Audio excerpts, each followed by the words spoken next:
Well, greetings and salutations, everybody. Welcome to Open Mic here on the John Campea YouTube channel, the show where the mic is open, the floor is yours. We're here to talk about whatever it is you guys want to talk about in the world of our favorite things, movies and movie news and TV and streaming. So listen, if you've got a topic or a question that you'd like us to address on Open Mic, there's two ways you can get your topic or question to us.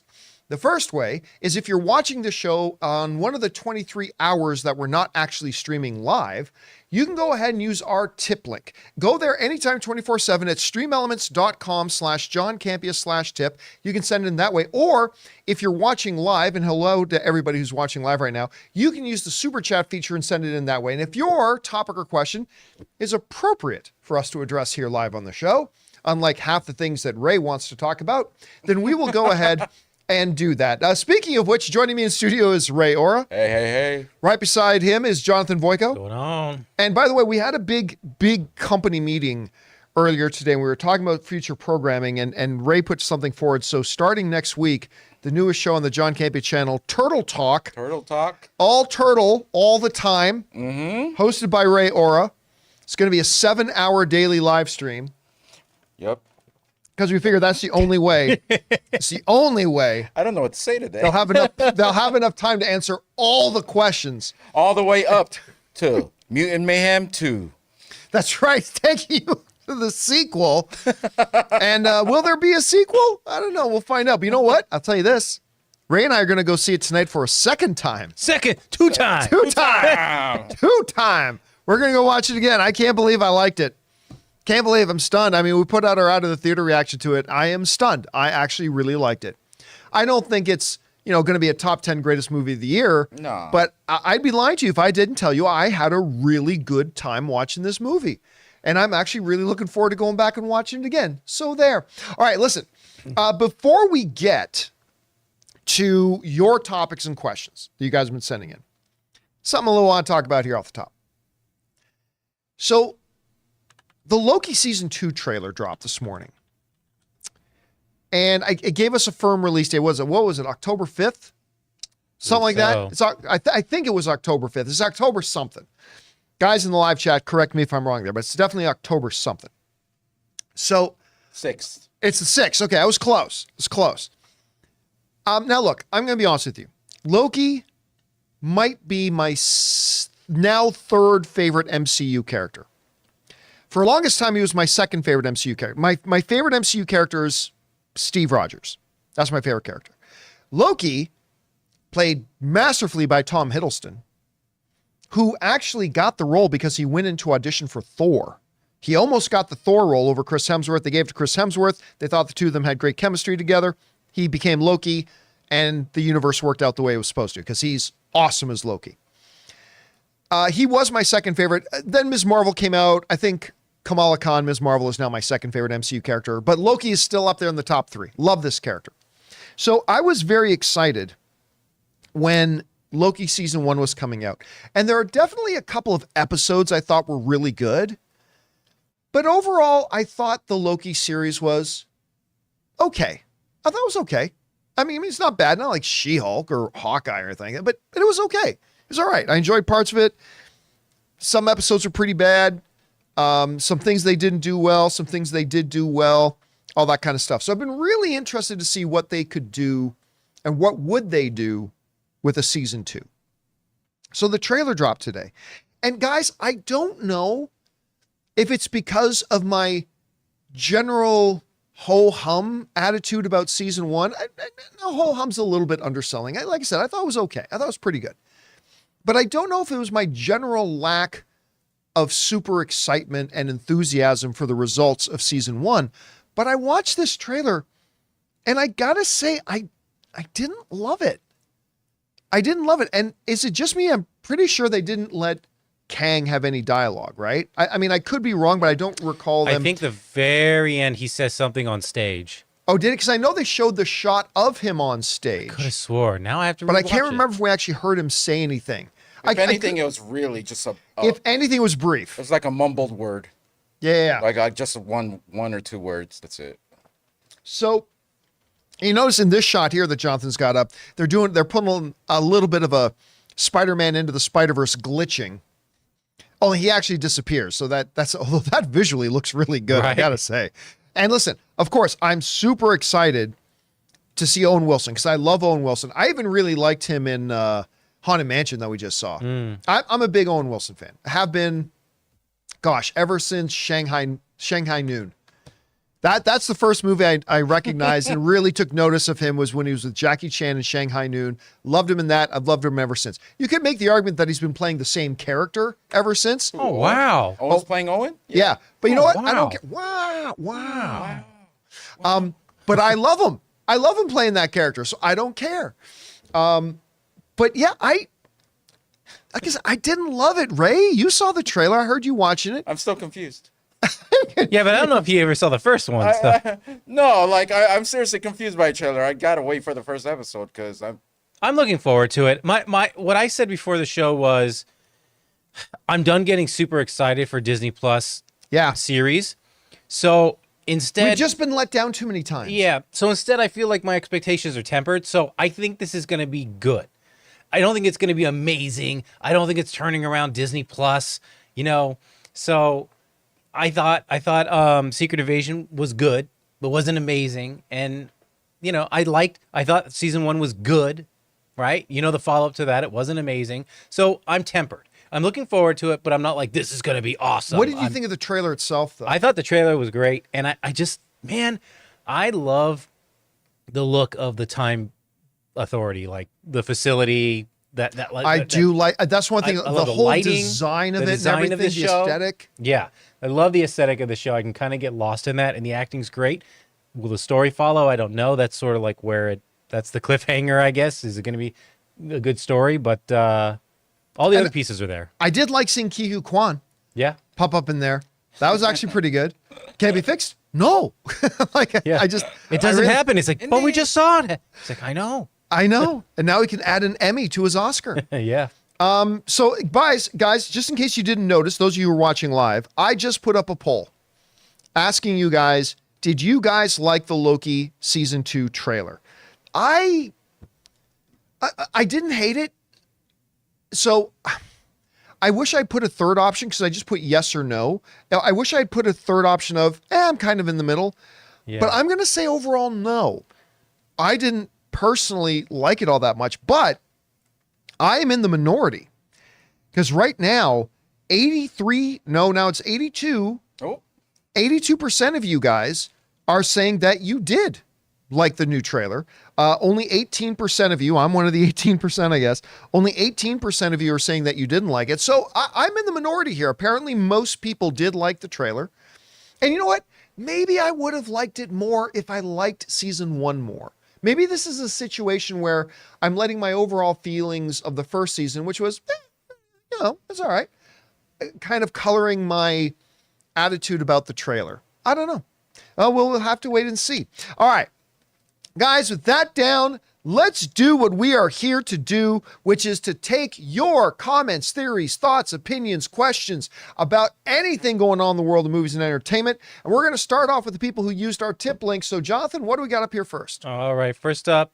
Oh, and I would recommend don't watch Loki, John, at midnight. Just real quick. I've given up wait till the on morning that. for this one. Giving Okay. up on staying up till midnight for Disney Plus shows. So Sailor Girl writes, I have only really liked two MCU TV shows, Miss Marvel and WandaVision. God bless. But I also loved all Daredevil, Punisher, season 1 of Jessica Jones, hated Iron Fist, but Netflix still had more winning TV shows on a lower budget, and they had good storytelling. Yeah, overall, listen, I was a little hit and miss with the Netflix shows.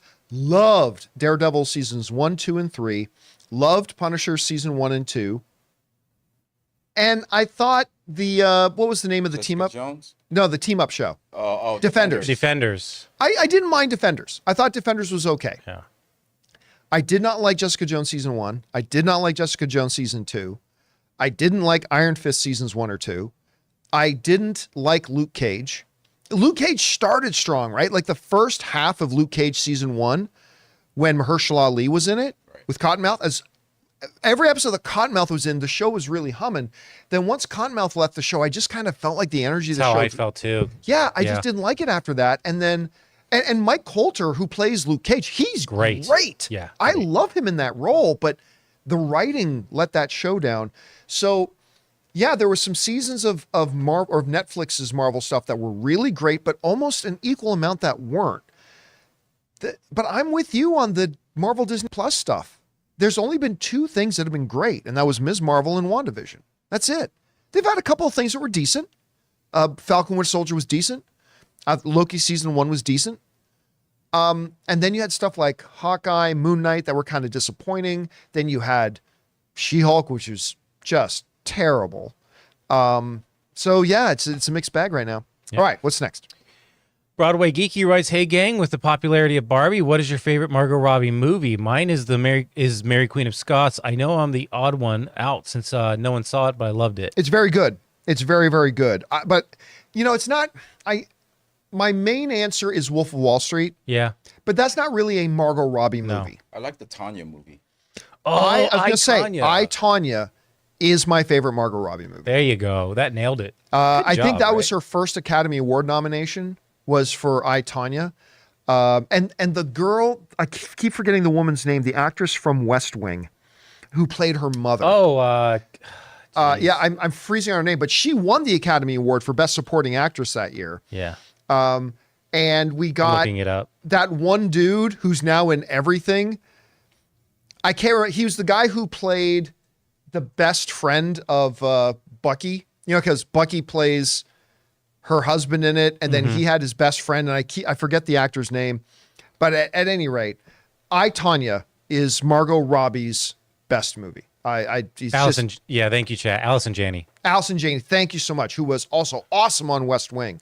But yes, easily probably I, Tonya is her best movie, I think. All right, what's next? The Master of Hexagons, right? What percentage do you fault Feige for the state of the MCU now? I say 15%. He is new to TV, but I don't believe for 1 second he wanted to create half of the projects in Phase 4 or 5. And what are the odds he's changing Phase 6, like converting shows to films? It's very hard to say because, like you pointed out, a lot of the stuff got mandated on him. Like when Bob Chapek took over, they restructured leadership there, and he lost a lot of his power. Kevin Feige had lost a lot of his power. Now, he's gotten it back now that Bob Iger's in charge again. But even though a lot of the things that led to the ruination of the MCU, and not that the MCU is ruined, but it's been on a kind of a ruination descent, is due to the fact that they overstretched themselves way too much. They started cranking out way too much content. They put a big emphasis on putting MCU shows on Disney Plus, which as Bob Iger pointed out, has kind of diluted the brand. And with so much attention being put there, I think the movie side has suffered as well. They put out a couple of really good movies. Shang-Chi, Guardians of the Galaxy 3. They put out some really, really great ones. But their overall quality has dipped. I mean, I don't think there's any denying that. So, look, ultimately, even if it was mandated on Kevin Feige, he's still the guy in the chair. And if we're going to give credit to somebody, then they also got to take a share of the blame. Make no mistake, I am still an unabashed Kevin Feige apologist. I think the man is fantastic. He's the most successful producer in the history of Hollywood. I'm not saying he's the best producer in the history of Hollywood, but he's the most successful. He's amazing, but a good chunk of the weight, he's still the guy in the chair. So even though he was put in a ridiculous set of circumstances, he was still the guy in the chair. So I'd say a good 30% or more has to be put there. And I totally believe that he can turn it around. I really do. Now that Bob Iger's back in charge, now that they've agreed that they need to pull back on a whole bunch of stuff, I think you're not going to see a big difference in the next 2 years. But I think the MCU, if Kevin Feige's even still there in the next 2 years, I think in about 2 years, you're going to see the MCU turn back around. Now that he's got that authority back, that power back, they've given him permission to not stretch himself so thin. I think we're going to see it turn around, but who knows? Yeah, and to add to his being stretched, we knew there were comments he'd made in the past that were like, "Oh, that sounds like he's stretched." Where he's like, "I need to work with directors I can just leave things with." Paraphrasing, it's like, because what do you mean? He can't listen. Marvel, I've said this before. People who complain about studios who interfere, guess what? No studio interferes more than Marvel. Kevin Feige from the beginning is the most direct hands-on studio executive there is in the world. But that's why Marvel worked. And once he started not having quality control on everything, and once he started having to just leave things to other people, act like a real studio executive, then things started to fall apart, and they need to reel things in. They really do. All right, what's next? Oops, cutting off the name here. Charles the Mailman writes, after watching Tenet with the subtitles on, I've become convinced that it was a prequel to Interstellar. Now, after seeing Oppenheimer, I believe it's a prequel to Tenet, and the three films as a whole compose Nolan's Humanity and the End of the World trilogy. I could totally see it. By the way, glad you brought that up, because when I did finally watch Tenet with subtitles, I liked it a lot more. I know that sounds weird, but I mean, I didn't mind it. I liked it when I saw it in theaters. I did. I liked it, but it was also an incredibly frustrating movie because I could not understand what the characters were saying half the time. And I'm not talking about the scenes where the audience isn't supposed to be able to understand what the characters are talking about. I'm talking about the scenes we were supposed to be able to understand what they were saying. And watching with subtitles on, totally different experience. Wait till you watch the Filipino version of it. Tenet. Tenet.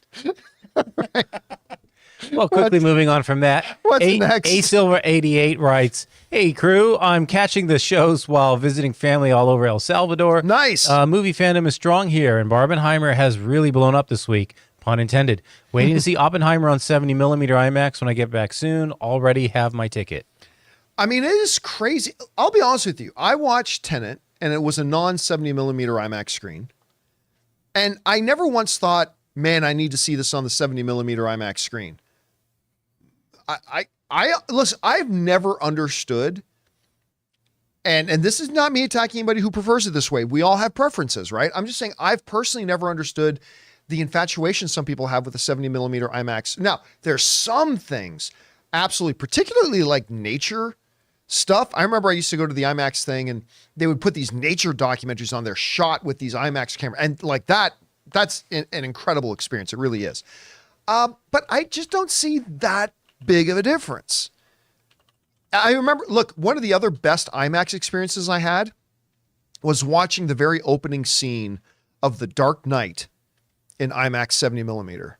That big wide shot of the city as they're pushing into the bank where they pull off the initial bank heist. Like, that was kind of breathtaking. I agree, but it's rare that I find it to make that big of a difference. Yeah. The main thing is just like, do you want to see it in digital or actual film? Yeah. Well, even IMAX is digital now. Well, yeah, but 70mm was shot, so it was shot like it has that film strip. So, I mean, I saw what was it? I think it was Django. It was definitely a Tarantino film, but you definitely see the film scratches sometimes and stuff like that too. So it comes with the territory. All right, what's next? BK Dan writes, John, with Emmys delayed, it begs the question, can actors do award shows, or is this a PR delay because of strike? And bring on the filthy. Yeah, so the Emmys have been delayed. I don't think they've set a new date for it, but there was just no point in doing...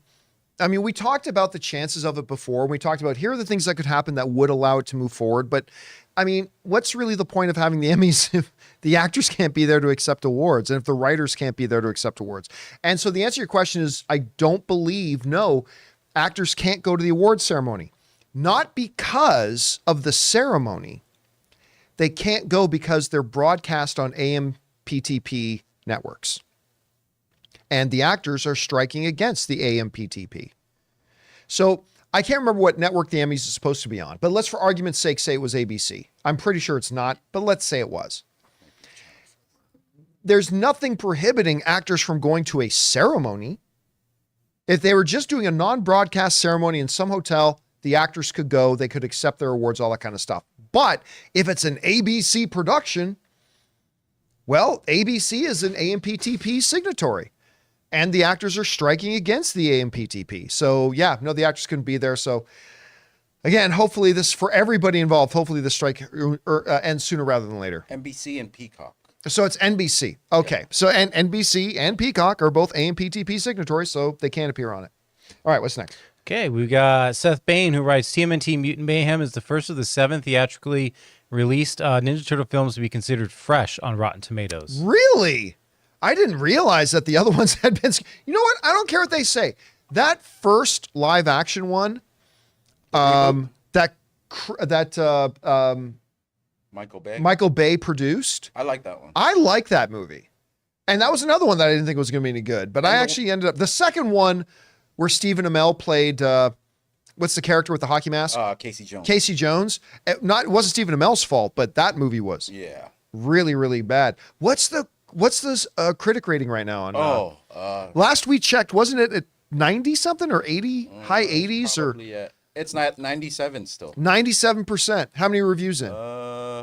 62. 62, and it's still at 97%. It's a charming, delightful movie. Do check it out, guys, when you get a chance.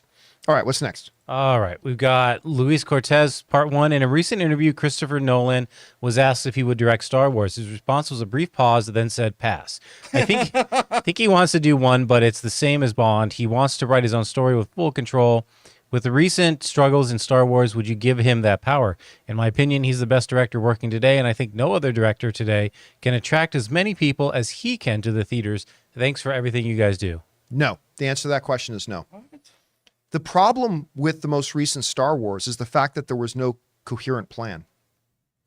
And you had new director coming in and going off in a completely different direction than the other ones. Something like Star Wars, like the MCU, cannot have the directors just doing whatever they want to do. If you want to create a cohesive cinematic world, you have to have somebody that's more on the studio and producer level that's kind of the guiding hand shepherd of the whole thing. That's going to be there for the whole long run. That's why, the MCU has been able to be so successful under Kevin Feige, and why Star Wars has not been able to be so successful in recent years, because Kathleen Kennedy failed to implement or bring in the right people to make one coherent overall plan for what their Star Wars universe was going to be. I love Christopher Nolan, but you can't bring in one director to say you get to do whatever you want, because that can fuck up everything else you're trying to do. What if the next director doesn't want to do, or if the producer doesn't want to follow up on what Christopher Nolan did? Like, it's just... It's not something that's going to fit. And that's why I'm not totally sure if Christopher Nolan will do a Bond film, despite the fact that he really wants to do one. He said he wants to do it, but he'll only do it if he has absolute, full, total control. And the only way that I think MGM and the Broccoli family are going to ever even consider doing that is if, okay, Chris, that's fine, but you got to sign up for a minimum of 3 movies. Because if we're going to let you cast it, completely create the story and all that kind of stuff independently and have final edit and all that kind of stuff, that's fine. But you got to commit to do it for just more than one movie, because our other directors and we're going to have to live with whatever it is you do. So you sign up and commit to 3 movies or 10 years and 4 movies or whatever. You do that. I think MGM and the Broccoli's will consider it. Other than that, I don't think they will. And I don't blame Christopher Nolan for asking for that, but that just won't work for Star Wars, because here's what's going to happen. You're going to end up with one really great Star Wars movie, and then you're going to have a universe again, an entire IP that's scrambling to figure out which direction it's going in. And I'll say the same thing as I did about Bond. If Christopher Nolan goes to Lucasfilm and say, hey, let me do whatever I want to do in Star Wars, I could see Bob Iger saying to him, okay, Chris, we'd love it, but you got to commit to not just one movie. You got to commit to 3 or 4. If we're going to let you just do whatever you want to do in the Star Wars universe, well, then we need you on for more than one film. And if that would happen, I could see them doing it, but I don't see it happening. All right, what's next? Sailor Girl writes, Rachel Ziegler is getting hate for her heritage and saying it's not 1937. She was great in West Side Story. Fed up as a woman seeing such hate. YouTube should be doing something. Misogyny is terrible. Should be considered a hate crime. And in the UK, it soon will be. Yeah, I mean, it's unfortunate seeing the type of, listen, there are just, we're not going to call them people. There are just walking, breathing bags of shit out there, okay? Just walking, breathing bags of shit who live off of hatred. And usually that hatred comes from their own insecurities and their own patheticness, who feel like it's an important thing to attack people just for who they are. Is it because of the Snow White? Yep, she got cast as Snow White. So Right. Everybody hopped on their little pathetic small penis cars and started to drive the hate train. It just And is and what it's like it they is. do it thinking, oh, well, this will stop the casting. This will eventually stop the casting. Yeah, It's like it no. doesn't seem to be stopping the casting, guys. No, it's really rather pathetic. But you know what? In recent, I'll just say this. I think she handled it well. And at the end of the day, it's either going to be a Barbie, where the movie is great and fantastic and has great success, or it's going to be, I don't know, a Wonder Woman 1984, where the movie's not so good, it's bad, Go straight to streaming. and doesn't end up being successful. It's going to be one way or the other. Anyway, all right, what's next? All right. Monty P. Moneybags. Oppenheimer's grandson said he didn't like early scenes of the movie because there's no report his grandfather ever tried to unalive anyone. Is anyone going to tell him? I'm not. I mean, what does he mean unalive anybody? I don't know. Is there like, and I didn't see the movie yet. Let me so read the quote again. I don't know what the opening scenes are. There is a report that his grandfather. There is no report his grandfather ever tried to unalive anyone. Does he mean that Robert J. Oppenheimer never tried to kill anybody? Yeah. I don't know if there was a scene early on because I didn't see it. Well, I mean, again, if you watch the movie, with the apple, remember he put the poison. Remember? Oh, is that what he's talking about? And then he left it, but then he stopped. He stopped them from eating it because he had like second. Yeah, That's the. Or is scene he talking about just the intent at all of creating the atomic bomb? No. I think it was pretty deliberate that he wanted to do something to that dude. He gave the apple to. I think that's. Well, what I don't know, and I don't care. Yeah. What? Yeah. Here's the thing. I always get a little bit. I kind of look with a little bit of a skeptical eye whenever I see distant family members chirping in, because I think sometimes family want to whitewash things and sanitize things. Maybe. I'm sure if Christopher Nolan put that in there was a reason he put it in there. So, I mean, whatever. It's an unimportant one scene in a movie, and Oppenheimer's clearly the hero of the film. So I don't know why anybody cares. All right, what's next? Okay, Chocolate Thunder writes, I wondered what were your first impressions of each other when you all met? Well, I already knew John because I was familiar with his work on AMC Movie Talk. Right. Well, but I wasn't. Yeah. Of you, right? Like, Right. So I first met you because of a job interview. Mm-hmm. And I first met Jonathan when I came back. Right, because you were gone, and that's why I came in. I looked at the first graphic he did for the first story, and I remember it was an Iron Man story, and he chose one where, just like the mailbag letter, I read the mailbag letter, and I was like, and then I saw the picture he picked, and I was like, that's a great picture. That it was everything that mailbag was asking, and I was like, and I told you, I was like, hey, nice pick for the pick, and then we got along ever since. Now, I can't remember when I first met you, though. I was probably digging in a dumpster outside. And no, you're because I still remember the day that I met Tommy, Kevin, and Ryan. I remember that day. Were you in Vegas? You came to the house, and at that night, it was Manny Pacquiao versus Oscar De La Hoya. You brought Soul with you. Really? And that was the night that we had that fight on. And then you came, and I believe we had cheese rolls there already, or you brought them, whatever. I probably brought them. That's how I was trying to. That's where I met you. And you, the second thing you brought up was like something about UFC. I know that was like the second thing you talked to me about, like if I was a UFC fan or something like that. Right. Because I remember I first met Tommy, Ryan, and Kevin. I never went to Vegas. Right. Okay. So Tommy, Ryan, and Kevin are kind of like three extended family members. Like it's a friend circle of Ray and Ann. And I first met them. Ann and I took a trip to Vegas, and the three guys went to Vegas. These are like, I basically consider them family. Yeah. They were in Vegas, and we were going to a nightclub at the New York Hotel. There was I can't remember what the nightclub was there at the time. And that's when we went to go get in line. That we were meeting up with Ann's friends, Tommy, Ryan, and Tommy, Ryan, and Kevin. And that's where I first met them. I just couldn't remember if you were there and a part of that too. So was that your house that I first met you? Yeah. All right. Okay, what's next?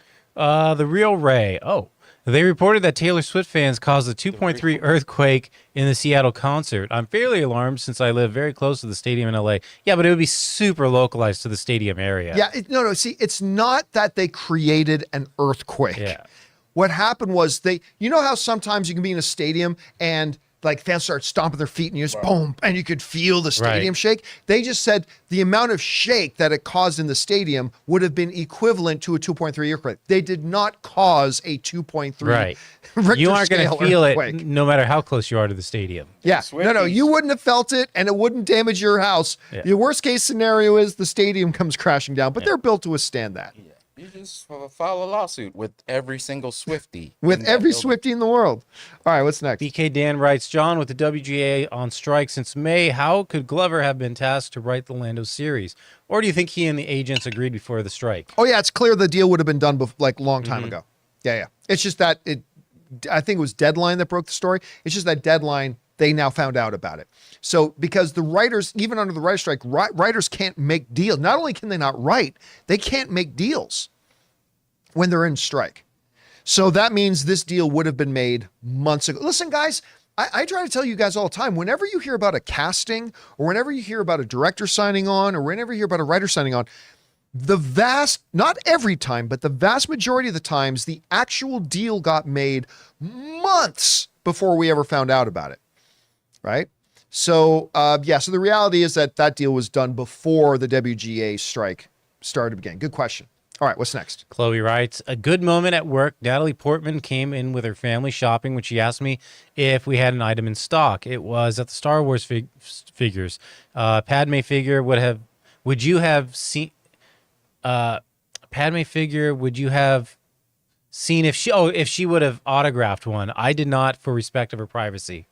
So I guess she was asking for a Padme figure. First of all, Natalie Portman, are you sure it was Natalie Portman? Because Natalie Portman could have just called, Disney and said, send me over some Padme figures. I'm going to say there's a good chance that this is a target. Maybe. Could be.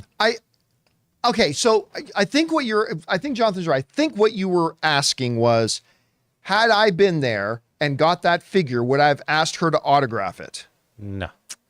I wouldn't have. You know what? Yeah, no. I don't think that would have been the appropriate. I think you did the right thing by not asking. Yep. If you were just somebody in the store and you saw her, I think that would be fine to ask. I mean, it's also a good idea to leave them to their privacy, but I wouldn't hold it against you if you were just walking down the aisle and you saw her and you asked her. I think that's okay. But if you were working there, yeah, I think you did the right thing by not asking. It reminds me of the first time that I started working with you. Like it was I forgot who you guys were interviewing, but I remember I was there and I remember asking Schnepp, hey, do you think it would be a problem if like I went up to whatever?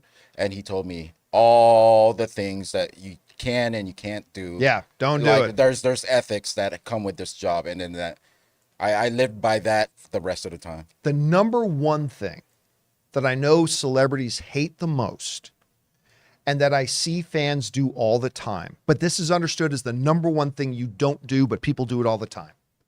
Can you read my script? I've seen it happen all the time. As a matter of fact, I just give him Rob's email. That's funny. There was that special An Evening with Kevin Smith. Mm-hmm. Oh yeah. He did a second one that I think was actually recorded. I can't which city it was in, but there was a second one.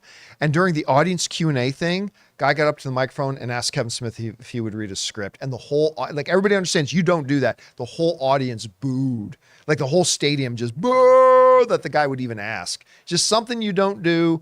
And yeah, so I think you'd made the right choice.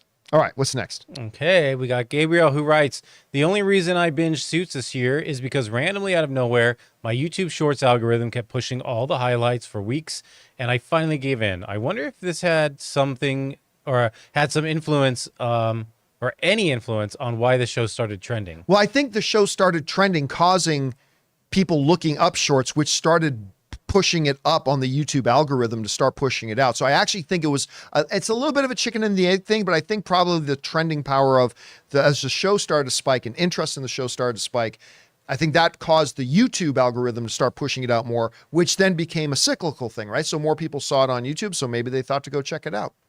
All right, what's next? All right, and a follow-up to that, Garden Variety Vagabond says concerning Suits, it has been trending on YouTube Shorts, TikTok, and Facebook Reels.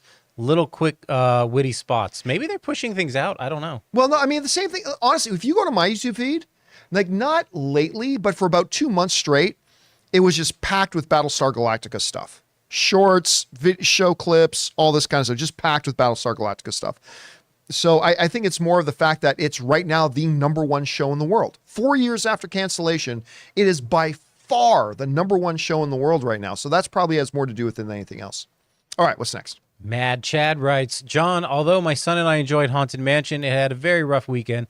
Disney has had a horrible year, and this film had a $150 million budget. Why are these busters so high? And at what point should Disney execs press the panic button? I'll be honest with you. This movie made more money than I thought it would opening weekend.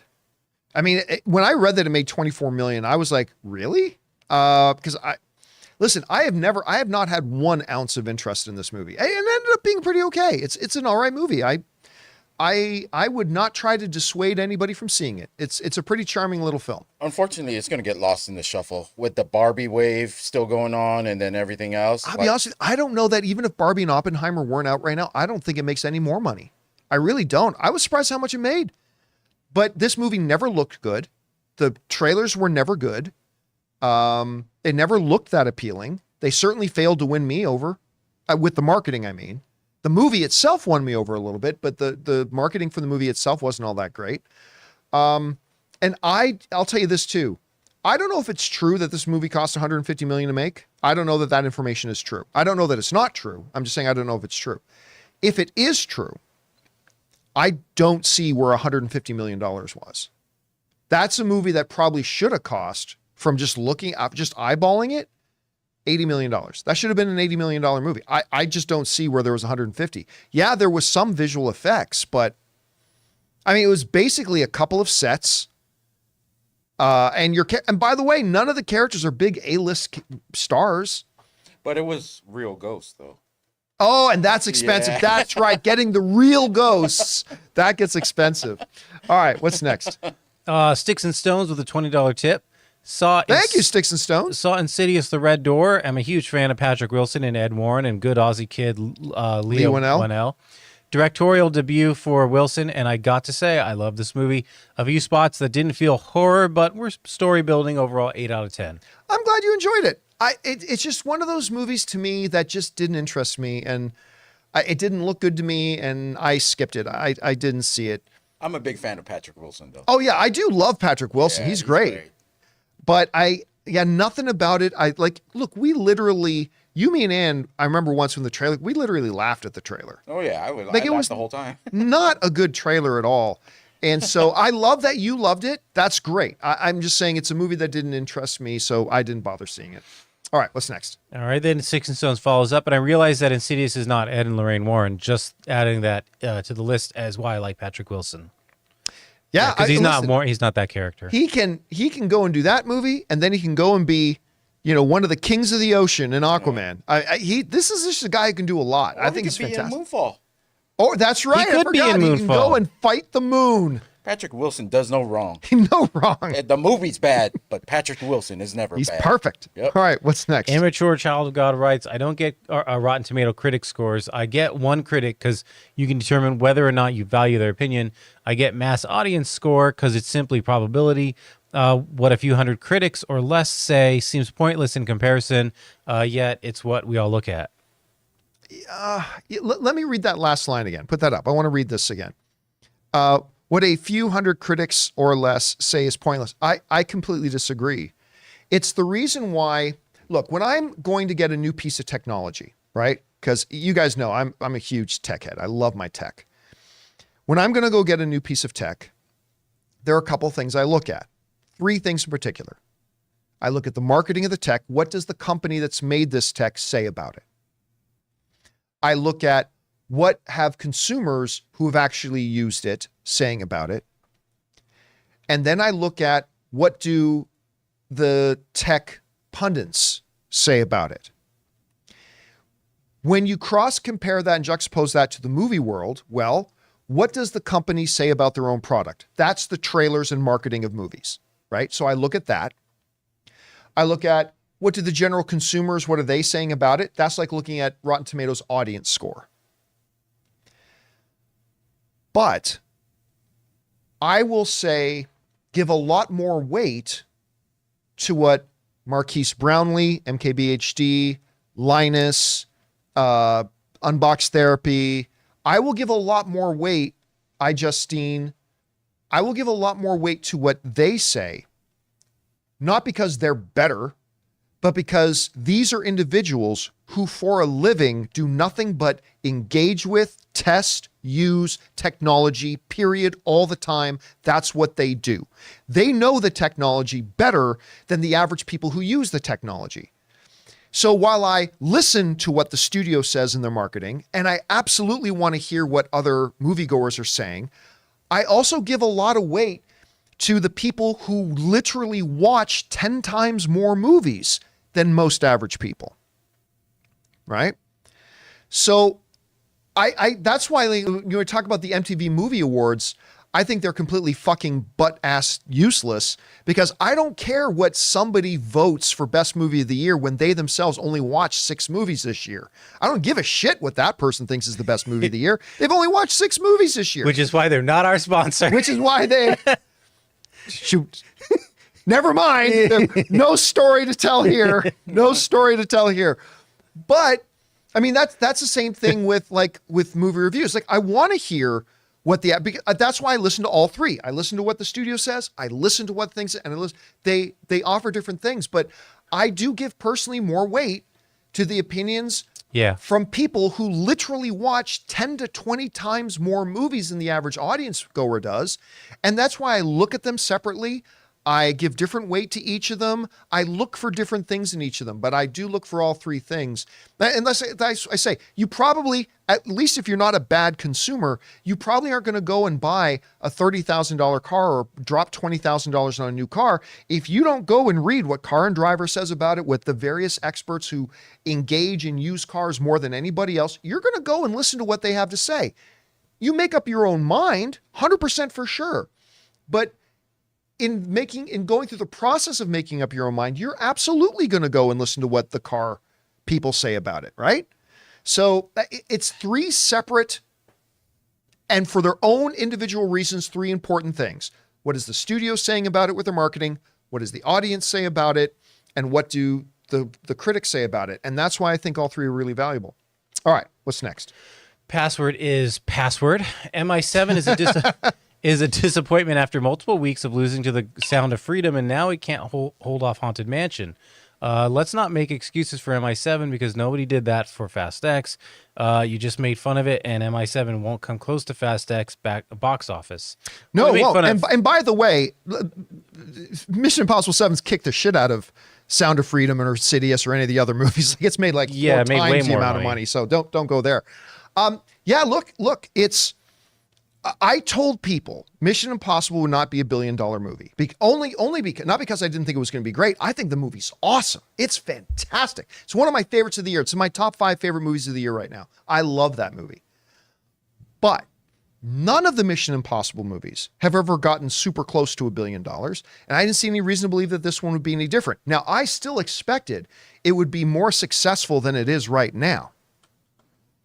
Because it's made what? Can you look up I think it's like $440 million. It's made at the box office. So 400. Yeah, I'm looking it up. I want to say 447 million is what it's made at the box office so far. Yeah, 448. Okay. So I was way off.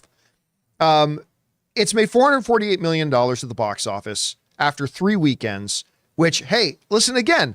There's a lot of movies just like Black Adam. A lot of movies I would love to say they made almost $400 million. Sure. But not if you're Black Adam. And not if you're Mission Impossible. So I don't know where the disconnect happened. We can't blame it on Barbenheimer because Mission Impossible didn't have that big of an opening weekend. I mean, not a big opening weekend. It was like the $58 million opening weekend. $54 million opening weekend, which is fine. But like that. It's about what Rogue Nation did. 55 million. So. Yeah. So it is right on schedule of what the other Mission Impossible movies have done. And yeah, did I think this one would have been a bit bigger? Yes. $1 billion? No. Am I surprised it's not done a little bit better? Yes. Do I think the quality of the movie deserves to have bigger box office? Absolutely. But every once in a while, a movie comes out and is way more successful, like a Barbie, than you can explain. And a movie doesn't get the success it deserves, like maybe a Dungeons and Dragons, or in this case, a Mission Impossible 7. there's going to be a post-mortem, I think, on Mission Impossible 7 that we're going to have to sit down and really look at. Why did it not do better? Now, the other thing I'm going to say is this. It's made $448 million right now after 3 weekends. Like Top Gun, Tom Cruise movies, they tend to really stretch out their legs. They tend to do well for a while. So we're not done. Mission Impossible isn't done calculating its success. But at the end of the day, it's not going to be as big as I think some people thought it was going to be. And certainly not as big as it deserves to be. Because again, it's a wonderful movie, but it has not had the success that a lot of people thought it might have. So, but again, we still have a long ways to go. It's going to run in theaters for another 3-4 weeks, and we'll see where it ends up, and then we'll do our postmortem on it. All right, what's next? Okay, Garden Variety Vagabond writes, just heard more on the NBC tree cutting. One, they weren't trimmed, but hacked so low that no honest tree trimmer would butcher them like this. 2, they were trimmed months out of trimming season. But biggest 3, they weren't their trees, lawsuits filed. Who wrote the question? Garden Variety. Garden Variety, you're one of our long-term awesome viewers. I don't care. I don't give a shit about this tree trimming thing. It's a total non-story that nobody cares about. You know, I heard somebody throw around, it's picket busting, right? Guys, you know where the term came from? Is when striking workers, the companies of striking workers would literally send thugs with billy bats down to beat the shit out of people on the picket lines. Look this stuff up. This all happened. Picket busting is when picketers found out that their homes were on fire because the companies they worked for literally sent out thugs to go and set their homes on fire. So they have to leave picket lines. I don't give a shit if somebody chopped down some trees. I'm sorry. I just don't care that anybody chopped down some trees. I really don't. All right, what's next? Full Boil writes, hi, Chris. Chris isn't here, but does the SAG strike affect your ability to teach voice acting classes, or does that have no connection to the Striker Guild? Also, can any of your acting work be found on any streaming services? I would like to watch those. Thanks. Okay, so what I can answer on her behalf is, remember, the actors are on strike. You have to ask the question, who are they striking against? Right? They are not striking against their own. Chris is not striking against her own classes that she teaches. She and the other actors are striking against the AMPTP and all the members of the AMPTP, Netflix, Disney, Warner Brothers, all the various television networks and the major streaming services and all that kind of stuff, right? If Chris's company, which by the way is called Speak Friend, so if you want to look up getting voice acting coaching from Chris Carr, look up Speak Friend Studios. It's studios, right? Mm-hmm. Okay. Look up, I just know the name is Speak Friend. So look up Speak Friend. She is not a member of the AMPTP, so she is not striking against herself. So no, she's perfectly still able to teach classes. All right, what's next? All right, Peter's TPS report. Nice Office Space reference there. Saw TMNT this weekend, and OMG, it was amazing. I felt like I was back at my college dorm common room watching Animaniacs with all of my friends again. It was like a love letter to Gen X. That's not Gen X. Ray, forget $1 billion Beetle. It's now top charting Turtles. Actually, you know what? It is kind of Gen X. Not the cartoon, not Animaniacs. Yeah. Animaniacs came out in the 90s. Yeah, early 90s. You got Gen X in there, I believe. Look it up. When does Gen X begin? Maybe I'm wrong about this. Yeah, that would be millennials, young millennials. That's when they were like. I'd be curious to know what is because. Either way, 1965 to 1981. Oh, really? I thought it was later than that. Okay, then maybe it wasn't. Either way, we get your point. And yeah, listen, it's a charming, delightful little movie. And you know what? I didn't think of it, but now that you mentioned the comparison to watching Animaniacs, which by the way, I loved Animaniacs. What are we doing tonight, Brain? Same thing we do every night, Pinky. Try to take over the world. Pinky and the Brain was like my Optimus Prime. It does have that kind of feel to it when you watch it. It really does. It's just a movie that's going to put a smile on your face. What can I say? Oh, I see. He was saying he was in college at that time, so he would have been a Gen Xer because he was college age at the time. Got it. There you go. That makes sense. Gotcha. Okay. All right, what's next? Yumi writes, "Hi, John. Thank you for everything you do. I'm a longtime listener of the show, and I really enjoy the not so new anymore podcast form.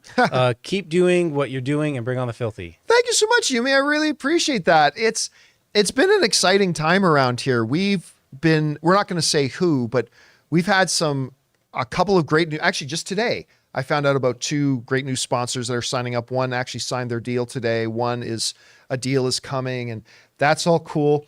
Man, I don't know if we should tell the story about the sponsor we turned down. No. And I'm not talking about the other one? the movie awards one.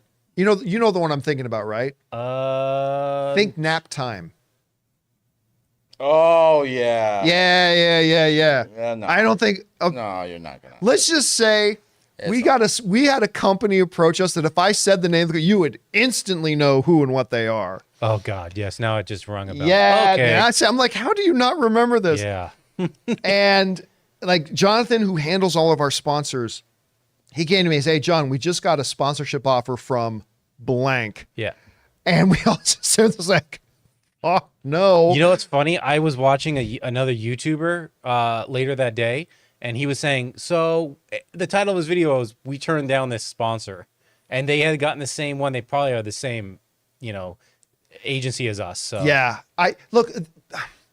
Okay, I'm not going to say what, because I just thought about this. Like, I'm not going to say it because I don't want other potential sponsors to say, oh, if we ask the John Campea Show if we can sponsor them and they don't want to, they're going to make fun of us on their we show. don't out So, anybody. okay, so we won't do that. But hey, listen, I told you guys, we turn down sponsors here sometimes. We only take sponsors that we actually believe in, that we actually like what they do. And yeah, so I'll just leave it at that. All right, what's next? Tack writes, "Saw Haunted Mansion on Friday and was surprised how much I loved it. Hilarious movie with amazing cast chemistry. An interesting story. What was her cholesterol Oh, like? that was funny. Scene is now a favorite depiction of using humor to deal with grief."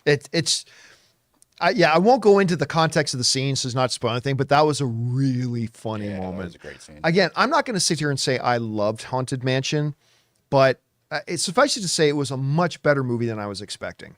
And I think there's entertainment to be had by going to watch it. All right, what's next? All right, we've got Sam Fisher, who writes one of 2. "Hey, John, on Wednesday I'm going to a Broadway show called The Shark is Broken about the making of Jaws. Oh, nice. It's a 3-man show with Colin Donnell from Arrow playing Roy Scheider, Alex Brightman from the Beetlejuice and School of Rock musicals playing Richard Dreyfuss, and Ian Shaw playing his dad, Robert Shaw. So no one's playing Spielberg, which sucks a little, but I'm super excited." That's a Broadway show about the making of a movie told from the actor's perspectives. That is, I've never even heard of this show, but that sounds like an interesting show I'd be down to going to see, to be honest with you. I hope it's good. Yeah. All right, what's next? All right. The Murdoch Mystery writes, "Got to take my mom to Barbie this weekend. First time for her in a theater since Notting Hill. Wow. Released exactly 1 year before I was born to the day. We were both crying and love. I've gotten to treat both my parents to a proper movie experience as an adult." That's awesome. Look, one of my favorite things to do when I get the chance to go up to Canada and visit my family is take my family out to movies. Kind of do it every time I go home. And that is a great experience. And that's awesome. You got to do it with Barbie. Again, like, to me, unlike Oppenheimer, which is going to probably end up in my top 5 films of the year by the end of the year, Barbie's not going to be in my top 5 films of the year, but surprisingly smart, sharp, philosophical, existential kind of movie that I thought was really delightful. And I'm glad you and your mom got to enjoy that one together, man. All right, what's next? Okay, Godzilla's podiatrist with some well wishes here. Happy belated birthdays to Ray and Jonathan. Happy that TMNT was great. Thanks to Chris for her continuing expertise. And thanks, John, for your showbiz expertise. I'm bringing us all together each day. Keep bringing on the filthy all. Well, thank you so much. Now, just a And note. $25 tip. Oh, my God. 25. Thank you so much, Godzilla. But a programming note. It is not belated birthday to Ray. While we celebrated Ray's birthday on Saturday, his birthday is actually tomorrow. Tomorrow is Ray's birthday. Just don't. So, but just a point of mention there that his birthday is actually tomorrow. So you're not late. It's not belated. Thank you again for that, man. Appreciate you supporting our channel on that level. All right, what's next? Okay, from Oppie, have any of you guys tried the new MoviePass yet? This is a two-parter. If yes, is it worth it? I'm asking because I like to go to my local Regal, but I don't always like to go there, as I sometimes prefer an AMC Dolby, etc. So what I really want is a subscription for all theaters, especially because I can't afford any more to pay for A-list, as it's not worth it if I go once or twice a month and add on travel time. Also, I want to go to see certain movies with a friend, but I want to make it worth it. So, yes. Here's my problem. I only have one movie theater that's really legitimately close to me, and that's an AMC. I go to that AMC for about 95% of the movies that I go to see.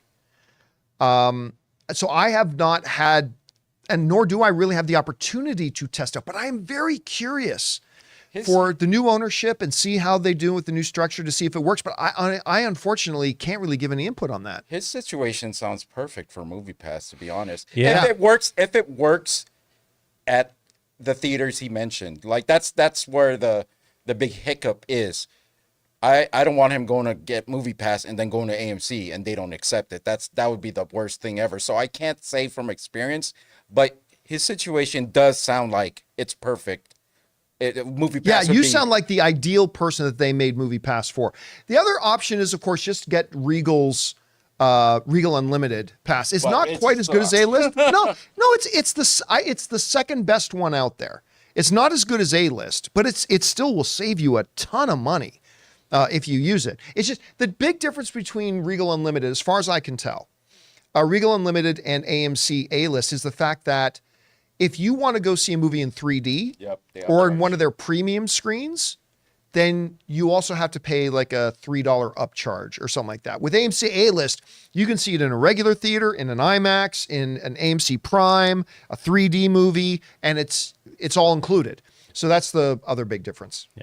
All right, what's next? If you want to take a break, we can, because now we're on to Supers. All right, in that case, we will now take a break, guys. We're going to take just a quick moment here and thank the sponsor of today's episode of Open Mic, our friends, my mobile service provider, Mint Mobile. Guys, we want to take a second to thank a sponsor of today's video, Mint Mobile. Signing your life away to a big wireless provider is kind of like being trapped on a roller coaster from hell. Sure, it looks like fun at first. They probably even threw in a free phone, but now you can't get off. Month after month of insane bills and unexpected thrills, like overages and surprise fees. If that sounds like your current big wireless plan, it's time to get off the ride with Mint Mobile. For a limited time, wireless plans from Mint Mobile are just $15 a month. That's unlimited talk, text, and data for just $15 a month. You guys know before I came to Mint Mobile, I was paying triple what I am paying now on the standard big wireless plan, and I will never go back. All plans come with unlimited talk, text, and high-speed data delivered on the nation's largest 5G network. Use your own phone with any Mint Mobile plan and bring your phone number along with all your existing contacts. To get your new unlimited wireless plan for just $15 a month and get the plan shipped right to your door for free, go to mintmobile.com/Campea. That's mintmobile.com/Campea. Cut your wireless bill to just $15 a month at mintmobile.com/Campea.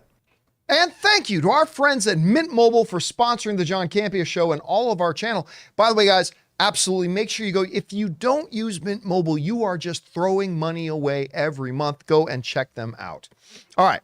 That down. Let's get over to the super chat questions here, shall we? Jonathan, what we got up first? All right.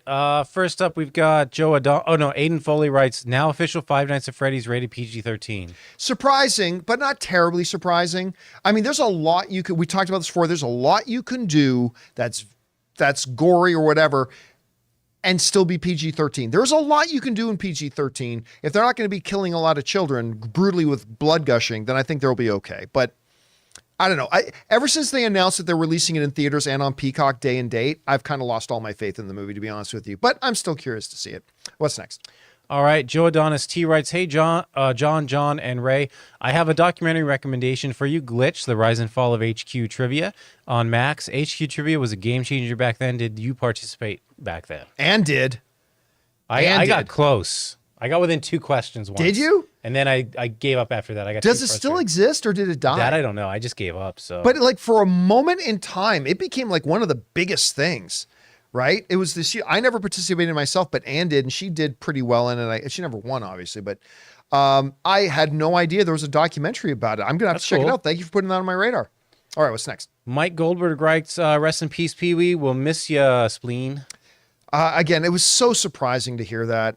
And again, I was equally surprised hearing that he was 70 years old. I never would have guessed he was that age. He still looked great. He still sounded great. And yeah, we will RIP to the spleen.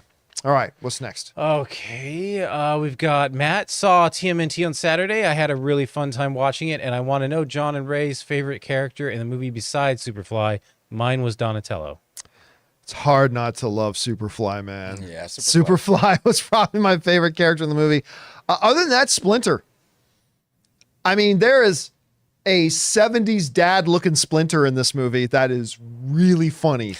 And of course, Splinter gets a great action scene, but I think Splinter was probably my favorite. Which one? Like yours was Mikey, right? Because Mikey's your guy. Of course, it's Mikey. Yeah, Mikey's your guy. But Donatello would come in a close second. I thought he just seems so innocent.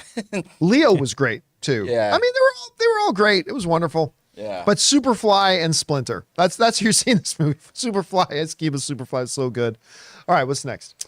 Suthius writes, I thought I'd do a ranking of MCU D plus finales with WandaVision, Loki, Falcon Winter Soldier, Hawkeye, Moon Knight, Miss Marvel, She-Hulk, and Secret Invasion. I mean, WandaVision, absolutely. I'm not sure I love the Loki finale. I did, but Did I mean, you? yeah. I like the Winter Soldier because he kind of like finally takes ownership. I didn't love Falcon the Winter Soldier. Yeah, but character-wise- the finale was pretty strong. Yeah. I like the finale. That one's a pretty good one too. Yeah. All right, what's next? All right. Suthius writes, Timothy Oliphant portrays marshals and sheriffs in shows like The Mandalorian, Justified, and Deadwood. Talk about typecasting, but man, he's so good. You know what? I didn't even think about that. And getting paid either way. That goes along with the Russell Crowe playing superhero yeah. dads lately. Because he's Hercules' dad, he's Craven's dad, and he's Superman's dad. Yeah. in all three things. I didn't even think about that, but you're absolutely right. Timothy Oliphant is the lawman. That's who he is. That's a great thing to bring up. All right, what's next? Joe Adonis is back. Hi, John. John and Ray. I think the Brits have perfected the 6-episode TV. Each season is well crafted and has a satisfying end. With all the great shows from Apple TV, did they perfect the 10-episode TV? I'm not really pronouncing that anybody's perfected anything, other than to say that Disney Plus definitely doesn't do it right. I don't think there just simply isn't a way to do it right with the IPs that they're using. And like the British ones, I remember I tried watching some of Benedict Cumberbatch, and who's the guy who plays Watson? Is the guy from the MCU. Yeah, no, he's talking about Watson. Watson. He's also in Wakanda Forever. And Yeah, everything. and he was Yeah, of Bilbo course not. Baggins. Now, right, Martin. Martin Freeman. Freeman, right. I tried to watch a bit of that, and so I never did finish watching it, but weren't like the episodes like 90 minutes or so? Those were long episodes, but if you look at something like the original Office, they would do 30 minutes, 6-episode. Yeah, but seasons. that's a comedy that's sitcom. a sitcom, right? Yeah. I mean, I kind of do agree, but I also feel like they don't have as many filler episodes. Like when you said Disney Plus needs to learn how to do it right, here they're giving us these 30-minute, 6-episode seasons, and then they have the audacity to give us filler episodes. So you know what it is?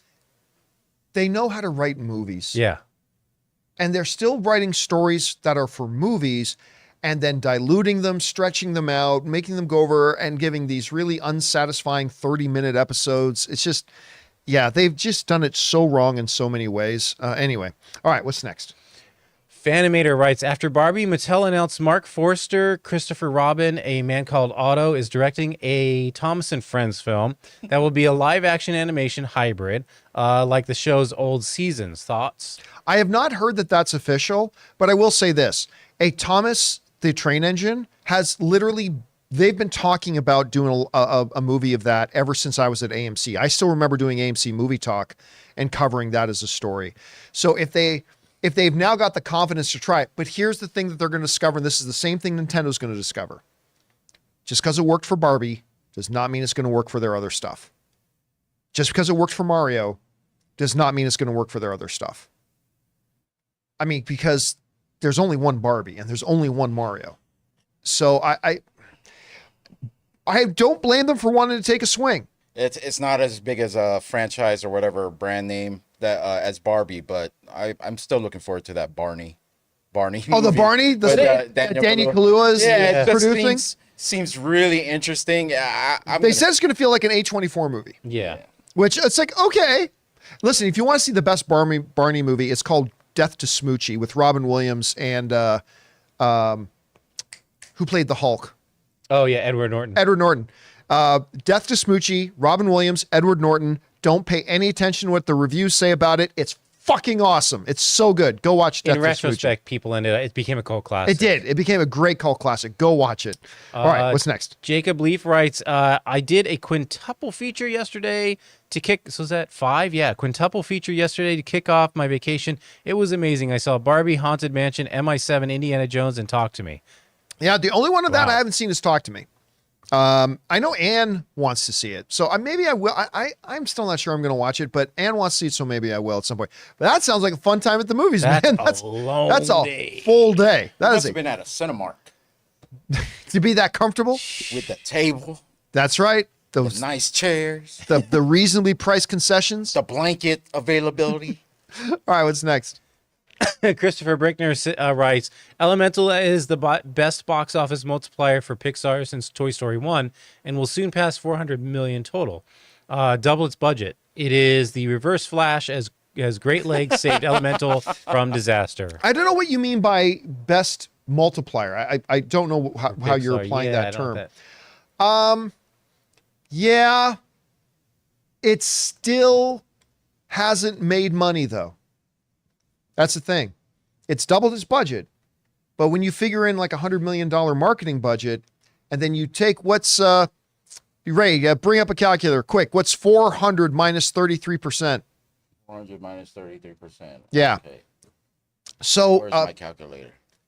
I haven't used that in years. okay, then So I'll bring it. 132. So 400 minus 132 is 268. Okay, so really, the movie's made 268, but it needs to get to 300 to break even. So it's probably got to make another. Well, it needs to make another $50 million to basically break even. Elemental needs to make another $50 million, and it ain't going to make another $50 million at this point. But really, we were mentioning this earlier. It looked for a while like Elemental wasn't even going to get to 300 million. But word of mouth got out there. People kept going to see it and going to see it. And so it crossed the $400 million mark, and it's still going to end up losing money. There's no way around that. It's going to lose money, but it's going to lose a lot less money than it originally looked like it was going to lose. And listen, this movie is wonderful. Not top 2, 3, or 4 best Pixar movies of all time or anything like that, but it is a wonderful, delightful movie. If you haven't seen this movie yet, go check it out. All right, what's next? Daniel Vakura writes, what is WB thinking in December? I'm sure there will be delays, but one studio putting out 3 films with Wonka, 12/20, Aquaman 2 on 12/20, and The Color Purple on 12/25 is dumb. Just hurting yourself. Well, yes and no. I mean, Barbenheimer just proved you can have different types of movies opening close to each other. In the case of Oppenheimer and Barbie, they literally opened on the same day Yeah. and be really successful. Again, Mission Impossible opened with nothing else opening against it, and it only managed to make $54 million opening weekend. Again, which would be a great number for a lot of movies, but not for Mission Impossible. Aquaman is going to be a very different movie from Color Purple. Yeah. And Color Purple is going to be a very different movie from Willy Wonka. And it's coming out in the biggest movie-going month of the year, right? More people go to the movies in the month of December than any other single month of the year.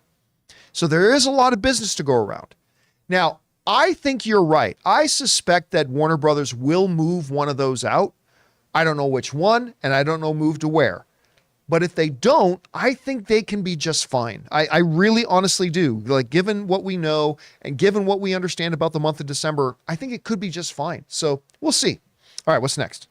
All right, we've got John Redcorn. Haunted Mansion had a $24 million opening, same as the Eddie Murphy one, and had a global opening of 33 on a 150 budget.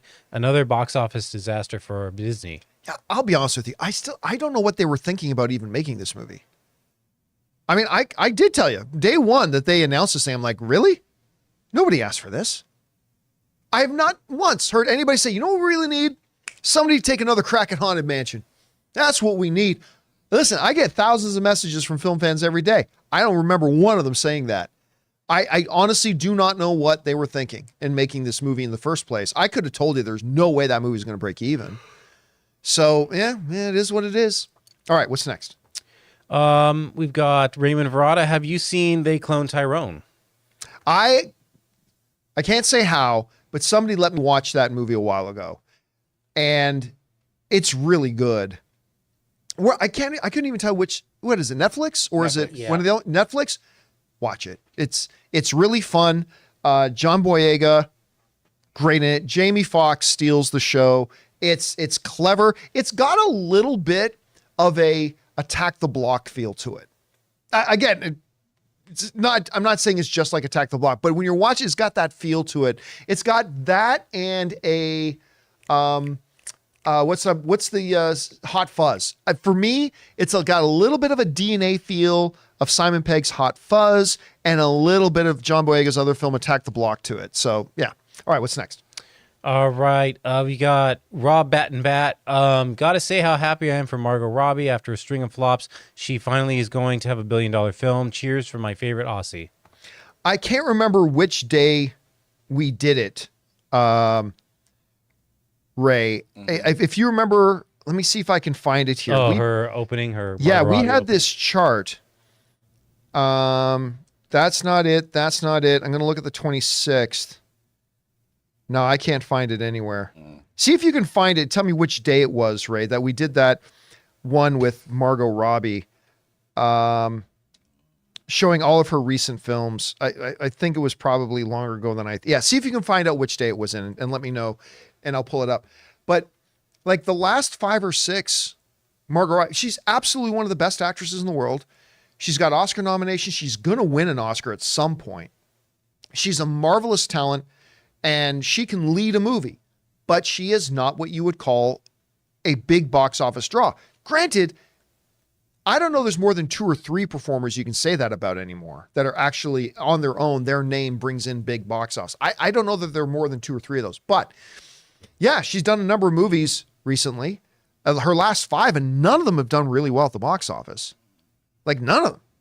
So for her to have come out and have this one and have this big of a hit, to have that on her resume now, that is a truly movie that she legitimately led, was able to become a $1 billion film.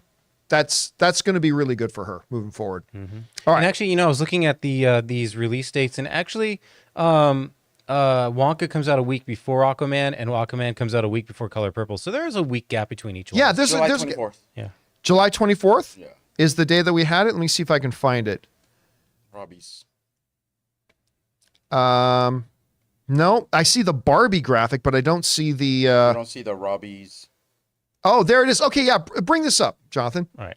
if we can. Yeah. So yeah, there it is. Like these are the opening weekends for Margot Robbie films. Right now, Barbie opened $162 million. Right, these are the opening for her last 5 films. Babylon, $3 million. Amsterdam, $6 million. James Gunn Suicide Squad, $26 million. Birds of Prey, $33 million. Once Upon a Time in Hollywood, $41 million. That one's not bad, but still, no big hit. Right? No, nothing that would say, and by the way, Once Upon a Time in Hollywood isn't even really Margot Robbie's movie. Yeah. That's Brad Pitt and Leonardo DiCaprio's movie. But still, she has not been able to really find that thing or have that one huge major blockbuster on her resume that is truly her vehicle. And for Barbie to do that is pretty damn impressive. All right, what's next? We've got Raymond Verrata. Someone threw their drink at Cardi B, and she retaliated by throwing her mic. Must have hit another person, and that person filed a police report. It's a sucky situation. I don't like hit back babies. I hate hit back babies. They are the lowest form of scum on the earth to me. What is a hit back baby? A hit back baby is somebody who comes up to you, punches you, you turn around and punch them back, and then they go crying to mama. I have encountered some hit back babies in my life, and there's no lower form of scum on the earth than those people. So if idiot decided to throw a drink at Cardi B and she whipped her microphone back at the dude and knocked that fucker out, I'm all for it. That's great. But it does get complicated because if you're going to throw, and by the way, I'm not read on this story, so I don't know the ins and outs of the details of it, just saying that up front. But if that, you better make sure you hit the right person. She didn't, from Right. what it sounds From what they're saying, like if you're going to whip a microphone back at somebody who threw a drink at you, which I think you got every right to do, but you hit the wrong person, that person didn't do anything to you. Mm-hmm. That person's just there enjoying your show. And all of a sudden, by the way, concert grade microphones are freaking hard as hell and heavy. And one of those gets flung at you and knocks you in the head. Knowing? I listen, I don't blame Cardi B for being mad and throwing her mic back, but I don't blame some dude who's just standing there minding their own business, getting hit in the head by a microphone. I don't blame them for if they want to go to the police and file a report either. And if we can get technical, and all of this is wrong anyways, it's liquid and then you're throwing metal. I mean, come on. I still, no, if somebody's on a stage and they're performing, they're not in a fight with you. It's not like they know to look for something coming. I'm saying, yeah. And somebody hits you in the head with Right. something. I mean, I don't care. I will fucking take a baseball bat and knock you up the head. I mean, that's just, you start something, buddy, you better be willing to follow it through. Like, because you can seriously hurt somebody when they don't suspect. They just think they're on stage having a good time, nothing and everything, just doing a good thing. And out of nowhere, something comes flying out, hits you in the face. Listen, you're up there on stage with a lot of electrical equipment. You're on a lot of times these thin platforms. You got stuff and monitors all over the stage. I'll take something to hit you in the side of the head that you don't see coming. You fall over, bang your head, whatever. You look, it's not an exaggeration to say you could kill somebody doing that. You could kill somebody doing that. So I don't mind at all her whipping the microphone. Like, you got to defend yourself.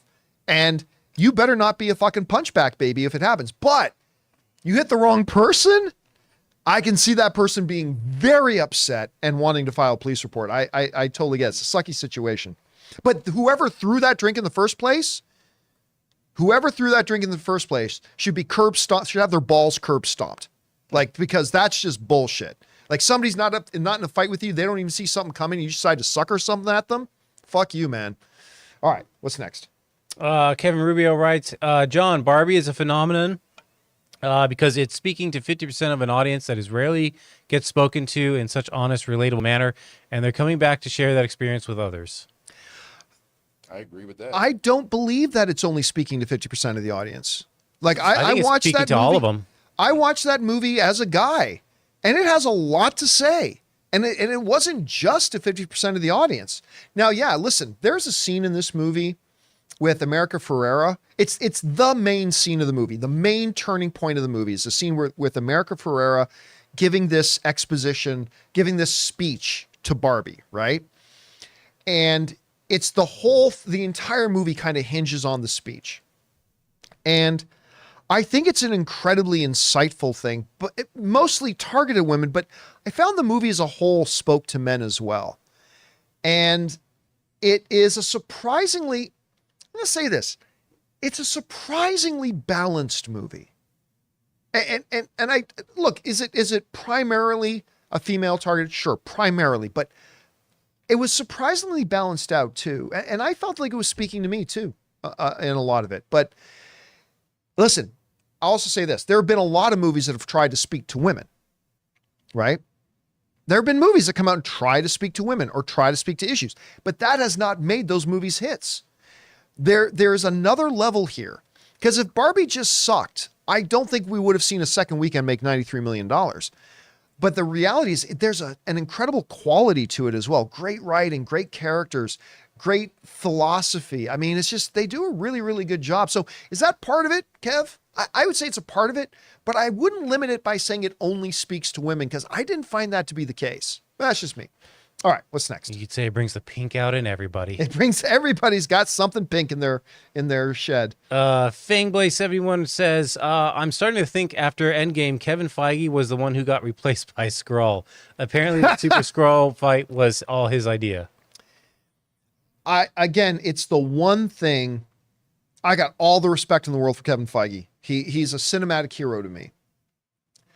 But it's the only time in the last 13 years that I've ever thought, yeah, there have been things Kevin Feige's done that I've not liked. Sure, of course. I mean, he's made 30 plus movies. There are going to be things and elements you don't like, for sure. But I have never once wanted to sit down with Kevin and go, what were you thinking? And that happened with the finale of Secret Invasion for me. All right, what's next? Okay, John Redcorn, it's a shame what's happening in MI7, one of the best films of the year, and it may not even make 600. What's the lesson to be learned from this? I think just because a movie star has one movie that makes $1 billion, you can't just assume their next movie in a different franchise will do so as well.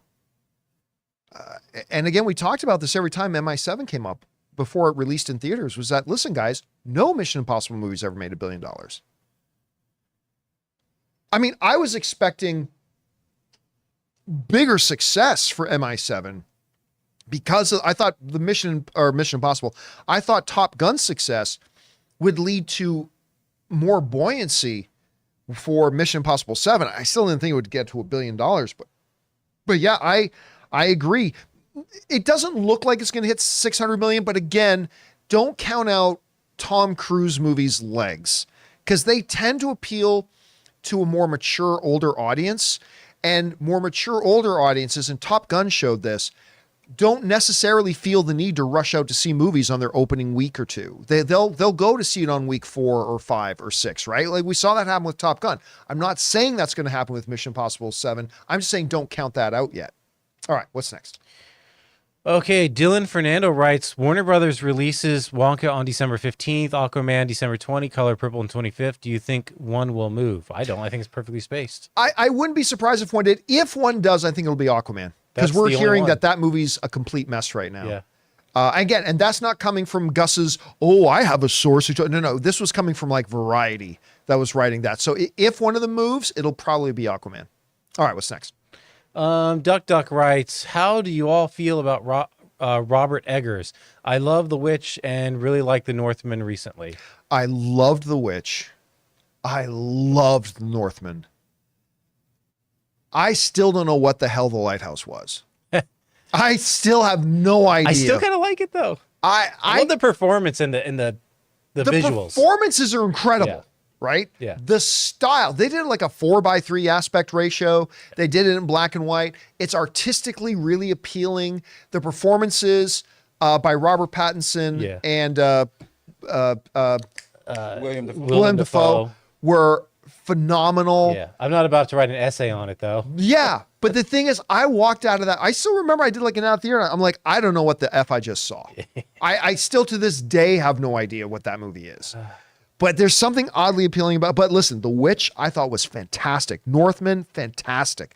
So I'm always going to be curious to see what movies he does because whatever it is, it's going to be interesting. Yeah. All right. We met him at the studio. I think it might have been Collider, but it was when you were still there. Yeah. He came by. He was great. All right, what's next? Vixter 5001, great summer of film. Loved Oppenheimer. Barbie was great, but number one is Past Lives for me. Such a beautiful film. Glad Chris seemed to enjoy London. Yeah, I haven't seen Past Lives. That's the Korean film, I think. It's Korean, I believe. Yeah. Yes. Yeah. Yes. Yeah. Not familiar with it, unfortunately. All right. And that's it? Yep. Guys, that'll do it for this longer than normal episode of Open Mic. Thank you so much for being here and making the show a big part of your day. Special thank you to all you guys who sent in the questions, number one, because you gave us really interesting things to talk about, but number two, you supported this channel as you did it. I want to thank the people in the studio with me. Ray? Hey. Jonathan's over there. See you guys later. Remember, guys, don't chop down trees and don't throw drinks at people on stage. My name's John Campea, and until next time, my friends, bye-bye.